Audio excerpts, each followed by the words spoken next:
Hello and welcome back to another beer review. I'm Ben the Beer Lad, and today I'm going to be doing a Vocation beer. This one is Life and Death, and this is the Gold Edition. This is 7.4%, and it is a I don't know what it is. It just says Gold Edition. I know there's a Hazy Edition and a Session Edition, so I think this is maybe a dipper. I don't know, I've not had it. I've had Life and Death before, and I quite enjoy it. It's a good beer, I quite like it. I think it's like 5% or something, I don't really remember. It's been a while since I've last had it. And yeah, this is the gold one, which they released recently as a big thing to celebrate how many years of Life and Death or something like that. Anyway, can art's pretty similar. It's the same V as Life and Death after they changed it, and I really do like this new can art. It's very, very nice. The snake with a skull and a bunch of plants and a crow and stuff, surrounded by a gold can, and I think it looks great. This is a vegan beer. It says so in the writing, which I've complained about recently about Vocation. They need to just put the stamp on it and it'd be fine. Some guff on the side as per usual.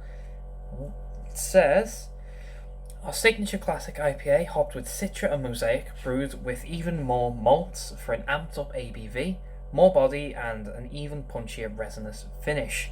We've dialed up the fruit forward flavours of classic Life and Death with a bigger bite of pithy West Coast citrus and deeper resinous glow, followed by a long lingering malty bitterness. It says that right there. I was thinking about doing them all at once and do a big review, but I don't want to because I don't want to get too drunk or anything like that. But if you want to see that, I know the Beer Dad has done that, so if you want to see an actual comparison of all three, that'll be a good video to watch. That's all the guff on the side of the can, and all the guff on the can, so let's crack it open and see what we've got.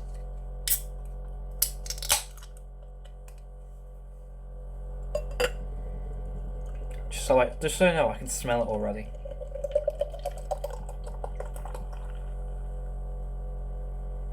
Right, there we go. So we've got ourselves, light on, there we go, better. We've got ourselves a nice amber copper gold beer. It looks gorgeous. That looks like honey, colour wise, not consistency wise. Got a compact ivory head. Looks lovely. Let's get a smell and see what we get, shall we?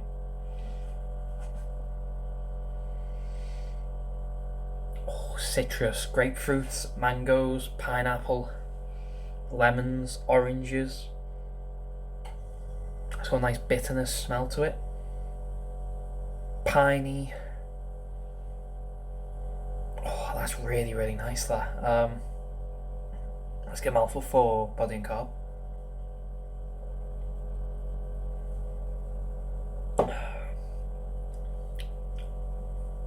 That's nice, that. Carbs quite light. Body, I'd go light medium body. So far so good. Let's get a big old taste. Cheers.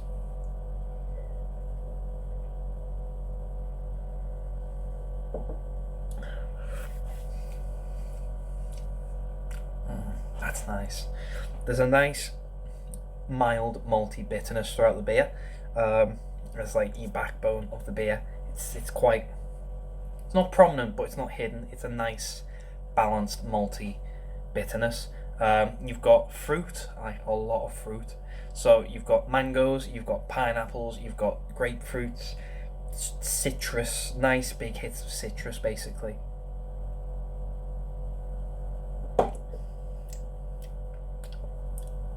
Again, that piney sort of flavour adds to the bitterness and adds to the.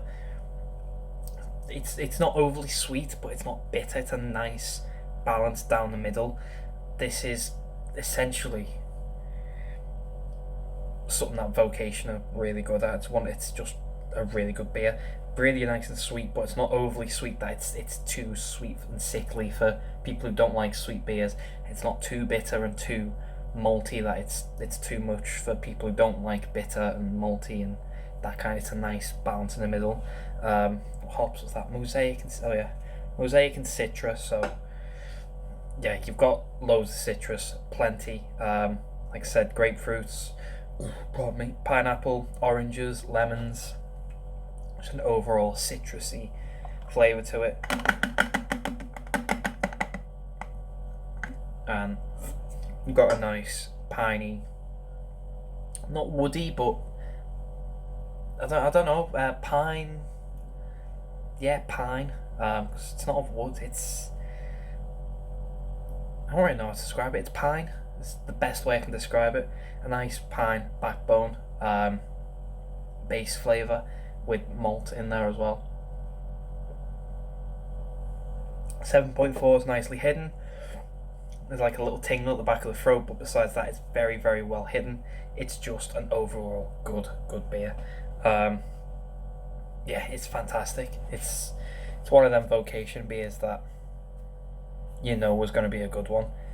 When they announced it, I was kind of hesitant and thought they were going to do a Brewdog route and go the Hazy Jane and sort of, you know, a really weak one which is going to be crap, and then a really, really strong one which is going to be good, and then the normal one and stuff like that. I don't know if they are sticking with that or if these are limited edition.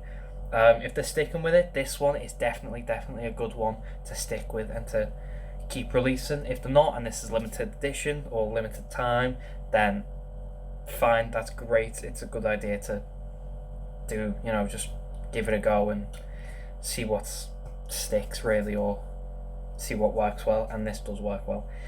And so I think with that, I'm going to go away and enjoy this beer because it is 7.4. It's not overly strong, but it's not the weakest beer. It is only Tuesday, so, you know, I don't really want to be drinking heavily on a Tuesday night, you know. Anyway, so Vocation's Life and Death Gold Edition, out of 10, pardon me, I think I'm going to give that a nice 9 out of 10. That is really, really nice. So if you have had this before, please let me know. Let me know what you think. If you like it, if you don't. If you've not had it, I'll leave a link to Vocation's website down below where you can pick one up. I'm pretty sure at least you can get them when I last looked, which was a couple of weeks ago now. So I think they're still on there.